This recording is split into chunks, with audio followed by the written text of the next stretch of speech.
Today we'll continue with our talk, one of the talks and the speakers. Let's talk a bit about automated systems. Conversations about the ethics and safety of AI are more popular than ever. But how does automation fit in with human rights, its social impact, and the proposed EU AI regulation? We're delighted to welcome Aparna Ashok here today to talk about ethical and responsible technology, the path forward. Aparna approaches digital ethics from the human point of view as a technological anthropologist, service designer, and AI ethics researcher.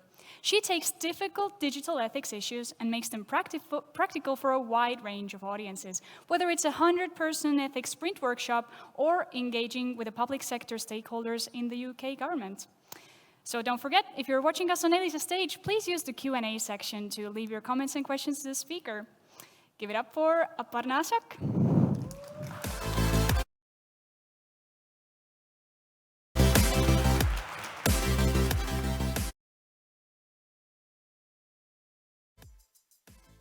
Hello, Talon. So, we've all been sold this grand narrative about technology, how it's going to change everything, how it's going to solve everything from the climate crisis to cancer and everything in between. But you see, the reality is not just quite that pretty. So what I would like to do today is to take some time to think a bit more deeply about what we do beyond just pushing out our product cycles and think about what it does to the world. Let's take this time to reflect, because apparently we don't get time to do that in our everyday lives. So we're very familiar with all the opportunities and all the advantages that technology provides us, right? But the reality is that it comes with a whole host of risks. And there's a tendency to think about these as trade-offs that kind of balance each other off. And that's a little tricky, because it's not really an equal trade-off when you think about it in minute, when you think about what happens in reality. Let's try an exercise just to see. I'll show you what I mean. Can I have a show of hands for anyone who's ordered takeout this week? Nice, a fair amount, yes? Okay, can we also have a show of hands for anyone who's actually delivered the takeout this week? Nobody in this room? Well, so that's the thing, right? Our experience of technology and the advantages and the opportunities it provides is very dependent on our current status of power and privilege. Depending on what side of that you're at, you have an entirely different experience of leveraging technology. So right now, the effects really disproportionately fall on marginalized communities, on minorities, and those at the bottom of the social and the economic pyramid. So let's look at it a bit more closely. So all of you who raised your hands about ordering takeaway this week, right? Having food delivery apps, ride-sharing apps means you can access the convenience at so you're sitting on your couch and you don't want to wear your winter clothes and go out, but hot meal right there at your door.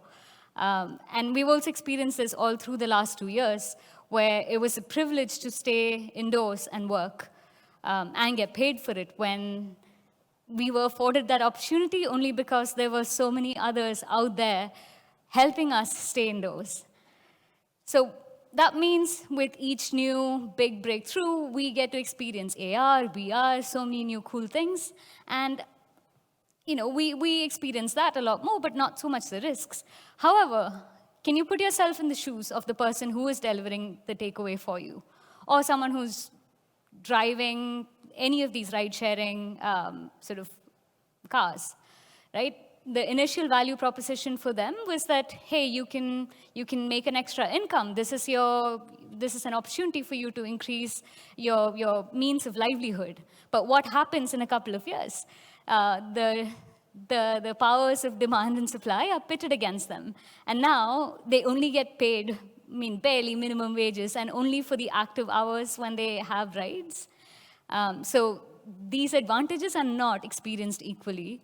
And yes, the customers are the clients who are paying for it, but aren't you also affecting all these human lives? So when we are building a piece of technology, it's not just about what convenience we're offering to our immediate customers, but there are lots of humans in the loop. There are ecosystem effects that you are influencing, which might not be obvious at the start, but we've seen this phenomenon happen for a couple of years that we can't claim ignorance anymore. There's a lot more you can find out if you just look for those patterns. And for technology to deliver all the benefits that it promises, right? The sun and the moon and everything in between, you can only do that if you also pair it with good and responsible business practices.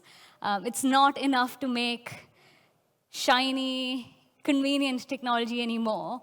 We can't say that as soon as I've shipped my product, that's where my responsibility ends, because it's so much more. Technology does not function in a vacuum. It functions in society, and it has so many ripple effects.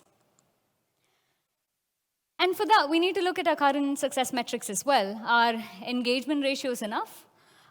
Is it enough to look at active users?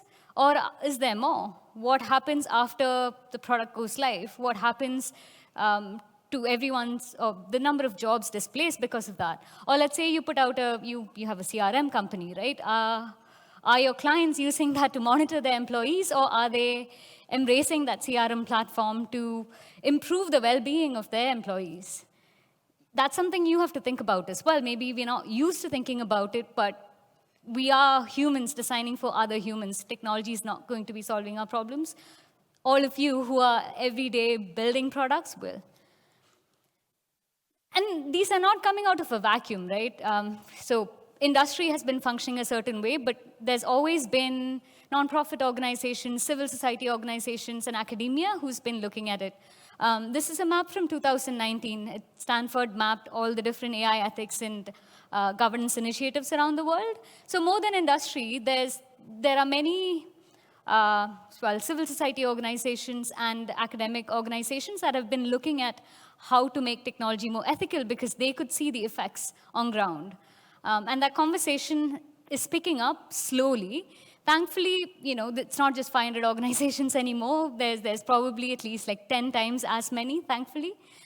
Something to be very hopeful about. But another trend we're also seeing is that there are more and more companies starting internal ethics initiatives, which means they're taking a very conscious stance on how do we do this better. The reason you don't fully hear about it quite yet is that it easily takes 12 to 18 months for something to happen internally till it's announced externally. So just because you don't hear about it yet doesn't mean it isn't happening. And one of the reasons why you might do it is to be prepared for the regulation that's coming in, right? So the very relevant for Estonia now is the AI regulation that's gone into the EU Parliament as a draft. And it is going to be about regulating automated systems. And what you need to know, just on a very high level, is that there are a few categories. It's going to be a risk-based approach. If you do any form of citizen scoring, that automatically qualifies for the system to be prohibited. Very specific criteria of automated systems are considered high risk, and that would be medical, in law enforcement, justice, education, financial services. Of course, there are longer policy documents. I'm just giving you some highlights. And then, of course, the third category that you see is that if you have a bot that's pretending to be a human, for example, you are obliged to make sure that your customer knows that they're speaking to a bot, not an actual human being. So that doesn't go anymore either. So this is coming. It's a matter of maybe a couple of months, maybe 2-3 years, but you can avoid scrambling for the way it was done for GDPR. So I consult with the UK government. I also work with many AI startups. And one question I get often is, okay, so we want to be more responsible and more ethical, but isn't this a bit of a chicken and an egg problem? Where do we start? Do we need to have this before we start that? And the answer is really simple. You don't have to wait for anything. You can start right now. Because ethics is not something that kicks in at a certain level. It's something that you can start right here, right now. It's a little bit like strategy. You're not going to wait for the product to ship to think about strategy, are you? So even with ethics, you can start where you are because it's proactive, it's iterative, and ongoing. It does not stop. And neither are you aiming for perfection, so to speak. And another misconception around this, just, okay, ethics is a big word. It means morality, there's philosophy, there's personal beliefs. So let me simplify this for you a little bit, right? Here are a few ways to think about ethics when it comes to products, and these are 6 lenses, if you will, of humane consideration that you can start applying to your products. Now, as I take you through this, I want you to, at the back of your mind, think about which of these might relate to what you're working on, because I'm going to give you a minute after this to discuss with somebody next to you about which of these you could pick up and bring back to your teams. And one more disclaimer before we get into it. I want to be very clear. This is not about being perfect. It's not about saying we are the most inclusive company, because nobody can make that claim. No one can make that claim because it's a never-ending journey, right? There's no finish line here. But what you can do is to say, I can make a commitment to this. It's a small step, but I will start doing this from today. So for example, Slack informed its customers about how many accounts were inactive. And that actually improved people's engagement. And clients appreciated them for that. So those are the kind of things that you're thinking about. Right, so the lenses. Well-being is really about, are your system goals aligned with the user's true needs, or are you trying to manipulate them into doing something that you want that's not in their best interest? Privacy, a lot more common, right? Everyone's quite familiar with this, but really it's about honoring data in the way it's gathered, shared, analyzed, stored, even deleted. Security, let's think about it. It's a little bit beyond just cybersecurity. So it's really about how are you protecting the humans in your loop. So not just your customers, but also all the humans that you're affecting through your product. How are you protecting them from new and old vulnerabilities? So that could be psychological safety, that could be making sure they're protected physically, right? If you are working on care robots, for example, how are you protecting the people who they are caring for? What happens in situations when technology fails, because that's a reality as well. Inclusion, again, we are quite familiar with that because there's a lot more conversation around it. But there, again, I want you to think beyond just diversity of ethnicity or nationality. I want you to also think about inclusion in terms of digital literacy. Just because people have access to a smartphone or an internet doesn't mean they know how to leverage it well, or they might not have enough understanding of how they might be victims of scam, for example. So think about that as well when you think of inclusion. Accountability refers to your ability to appeal, to know what's happening. If automated systems are making decisions for you, can the user come back and push back and say, hey, why was this decision made for me, and what can I do to improve my chances of, say, getting this loan or getting a better premium? So that's what you're looking at with accountability. How are you building feedback loops within your product? And the last one, trust. It's about how do you ensure the content and the identity and everything is authentic on your platform. Are we clear? Everyone's got a fair understanding? Joel, can you give me like a minute on the timer, please? So take a minute. Everybody discuss with someone next to you about what's one thing you think could be applied to your product. Doesn't have to be a big thing. It could be the tiniest thing, but I want you to have that conversation now. Let's not wait.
10 seconds to wrap up your conversation.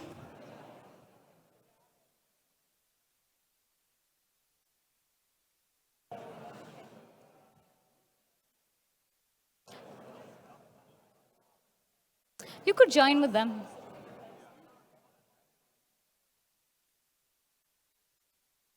Okay, does anyone feel like sharing? Can I have 2 or 3 people who can share? This is a safe space, so just because you make a suggestion now, no one's going to hold you to it just yet. All right, we need a mic here. So if you say something now, you're not going to be held accountable to it just yet. Just the idea is to start brainstorming. Okay, so I talk to clients a lot of the time about helping them develop stories, tell stories, but I kind of forget which conversations I've had are confidential and which ones are not. I don't have any way of tagging the metadata around the story, and then I'll be having a conversation with Peter and go, but you'll never guess what Aparna told me the other day, and forgetting that it's, so I have an issue around privacy which could leak out into trust because I could accidentally, carelessly betray a confidence. Yeah. That worries me. Me also. Yeah, so be careful if you tell me anything in the break. And then maybe that's something you do proactively with clients to say, hey, tell me which parts of these are confidential so that way I can honor it going forth. Or ask them afterwards, hey, do you mind if I share that story? Yeah. Another example, someone?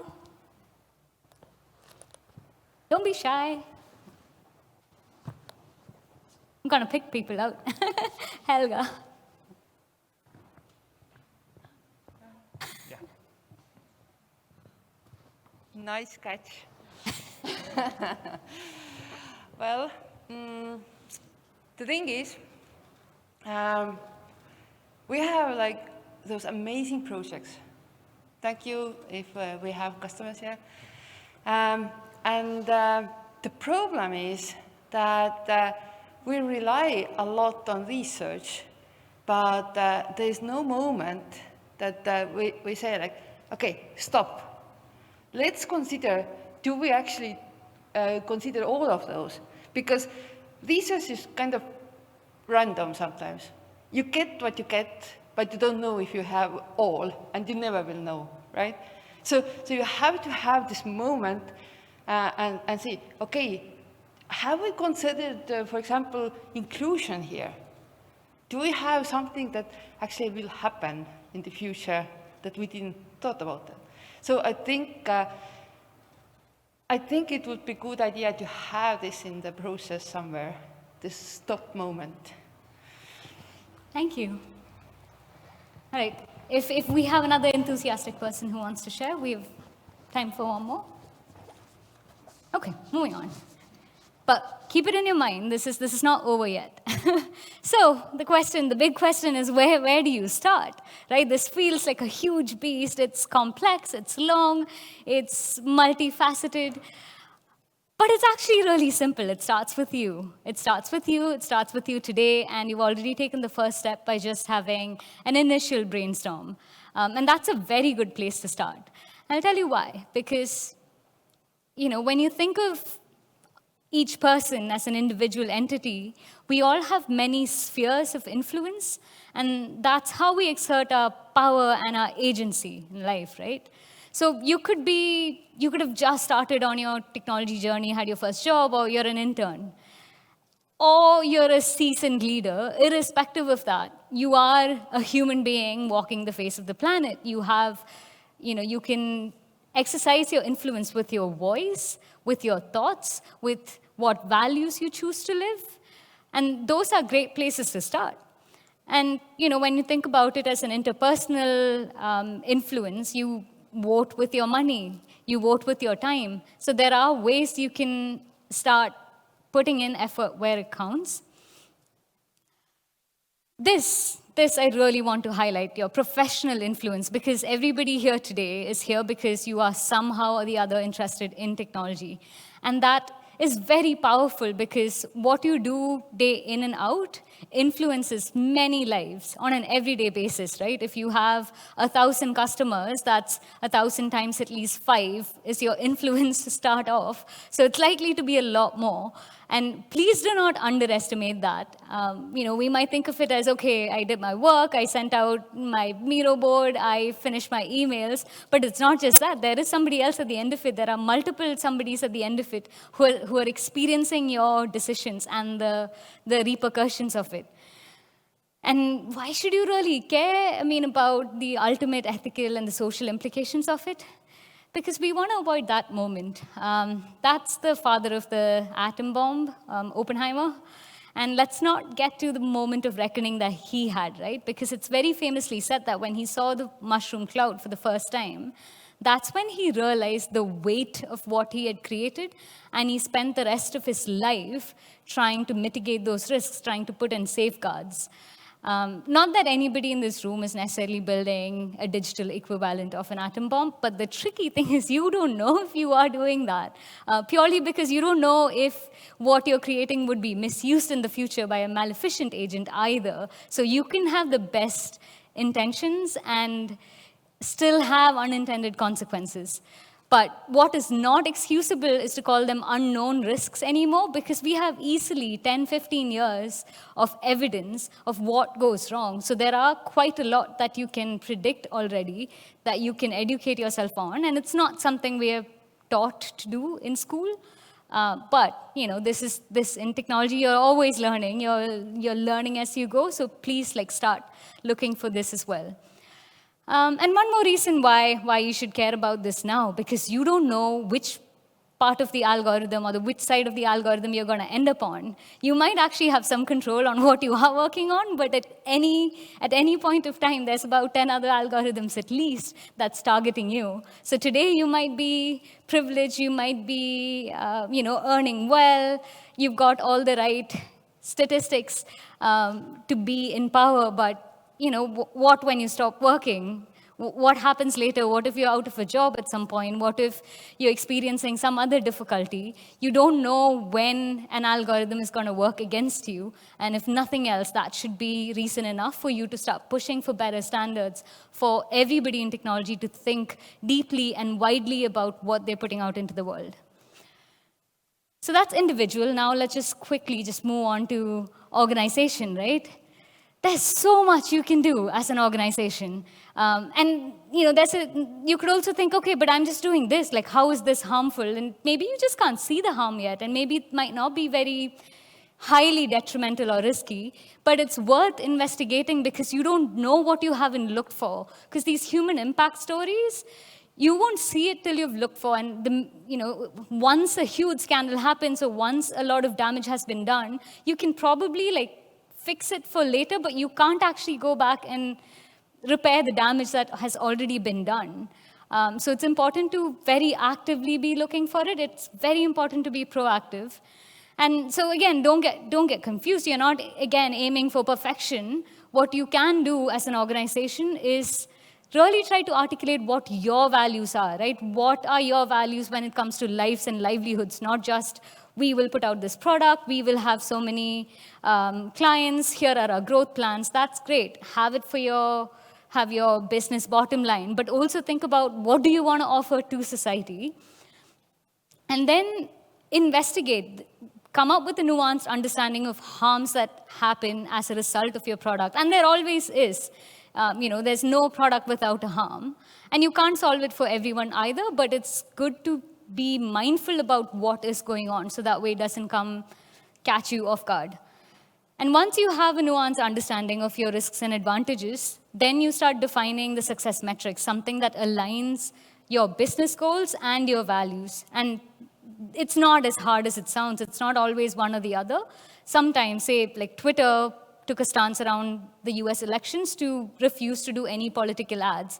They did that because they realized the minute we open that door, we don't have a way of checking which is true or not, which is manipulation. So we're going to lose that business, but we're okay with that because this is where we stand. We will not do political ads. So some choices can affect your business bottom line, but just as easily, you can do things that don't hurt your business. So start somewhere, anywhere, and that's better than not doing anything at all. And once you have that, then, of course, you need to start setting up a good governance practice to make sure it's ongoing as well. Of course, and then, the sky is the end, right? You can spread your values to your clients. You can choose clients based on that. You attract clients who are more aligned to your values eventually. And the ultimate dream is, there's an industry-wide hive mind who can think about what responsible practices really are and can brainstorm and keep building forward together, because it's really in all of our collective interests. So, if you take away one thing from here today, from this talk today, it's about, thinking about what your power and agency is, as both as an individual professional and as an organization. Because when you think of it, being a responsible company is a competitive advantage. It makes you it is a market differentiator at the moment still.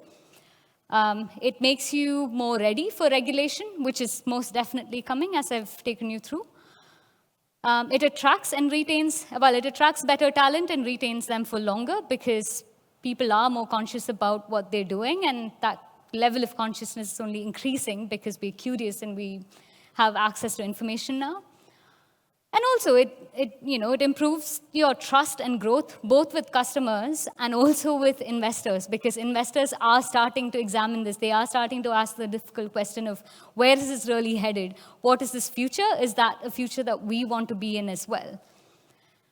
So that's, those are all the pros. Now, the cons of not going that way, you don't have to be responsible. No one's making you do it. When regulation comes, you can scramble to adhere to the minimum levels. We've already discussed this, right? You don't know which side of the algorithm you're going to end up in. So it's not really, there's no personal or organizational benefit to not undertaking responsible practices. So that's overall, the pros and cons for you to weigh. And this is just an overview again, right? Do a responsible tech assessment, go from there to look at your new positioning and new success metrics, integrate it into your business. If it's one small thing, if you're going to say, hey, at the end of each retrospective, we're going to spend half an hour talking about any other human impacts. That's good. Start there. That's fine. Do that for 5 months before you have another new idea, but start there. And then, of course, after all, then you have to put in the right overview structure so that way it's maintained. It's not just, in talk. It's also converting into action. So with all that in mind, I will leave you with this. I really like this quote from the mayor of Bogota, because he talks about what an advanced country is not a place where the poor have cars, but it's where the rich ride public transport. And the reason it's relevant here is because digital infrastructure is a lot like public infrastructure, right? Everybody uses it, and you might be a private service provider. Now, what do our big tech billionaires do? Their families and loved ones don't experience technology the way we do. They live in digitally detoxed bubbles, and that's for a reason, because they understand the extent of it. It shouldn't be a privilege. It shouldn't have to be a privilege to be safe from technology itself. And so here's my last thought that I have to offer to you, which is that, when we think of advanced digital futures, it is where everyone can feel safe and protected, while also having the ability to access technology to develop our own lives. So, thank you. Do you have a question? You can ask. Thank you, Aparna. Here is a gift from our team. Are there any questions in the audience? There we have a question. Hey, Sarah. Hi. Can you hear me? Yes. I wanted to ask, how would you recommend resolving interest conflict when a designer sees an ethical issue, but management still pushes for it for the revenue benefits? When a designer sees an ethical issue, part of your job description as a designer is to advocate for your user, right? And you're right, it might or might not be taken into account by management, but at the very least, you can raise it within your team. You can start by raising it within your team. You can raise it with your manager. You can raise it with your colleagues. And we did this, so you were my workshop. So if the way to get it heard is to actually make a very compelling proposition that management can't turn down. Because oftentimes, if it's just a, hey, I don't like this, I see this as very dangerous, they have to do the work to think about what do we do it differently, right? But you're a designer, you are creative as well. If you do frame it as, can we try this particular thing, or can we have this new product feature? This is why I think it's beneficial. Then it's easier for them to come and respond to that decision. But before you get to the management level, there's still so much you can do immediately. You can just start having roundtable discussions, and it starts building momentum that way. Thank you. Thanks. Thank you again. Here we have another question. Here, in front. Hi. Hey. Me again, asking questions. So you've talked a lot about those steps that a company can take in order to be more ethical on a daily basis. But how do you can be able to change something that is generating revenue, but it's been generating revenue from like in an unethical way? Like, how would you turn around the table in this aspect? So it's another misconception that if you take an ethical choice, that means you're always hurting the business bottom line. Sarah, in fact, gave me the Slack example. She was the one who brought it up. But Slack, when they did alert enterprise users saying that, okay, you have so many active or inactive users, that didn't actually reduce their subscriptions. It actually increased both engagement and subscriptions. So it's not always, if we take an ethical stance, we're going to lose business. But that's actually a good starting point, right? To start exploring, hey, what is the real issue here? And how do we truly address it? So Pipedrive has an ethical task force and are trying to build, start off by building an ethically aligned principles that the company can use. So you can start there. It doesn't always have to be, let's do this and, hurt the business this way. That's how ethics doesn't get heard. Thank you very much. Thank you. Thank you. Nice having you. Okay. Thanks.